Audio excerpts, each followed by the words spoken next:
Pureluxo Fat Burning shorts are marketed as slimming shorts that supposedly increase fat burning and shape your body while you go about your day.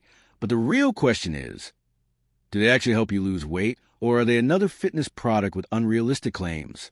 Now, to be fair, compression garments and sauna-style workout clothing can make some people feel more supported during exercise.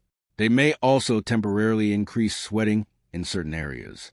What it does well may increase sweating during activity. The material can trap heat, causing you to sweat more while exercising or moving around. Could provide compression and support. Some users enjoy the snug fit, which may feel supportive during workouts. Where the hype falls apart, sweating is not the same as fat loss. This is the biggest issue. Losing water weight through sweat does not mean you're burning significant amounts of body fat. They cannot target fat loss in specific areas. The idea of melting belly fat or burning thigh fat from a garment is not supported by science. Any weight loss is usually temporary. The extra weight lost through sweating typically returns after rehydration. So, do Pureluxo Fat Burning shorts actually help you lose weight?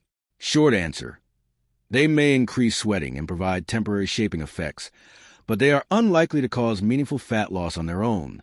Thanks for watching. Don't forget to like and subscribe for more videos.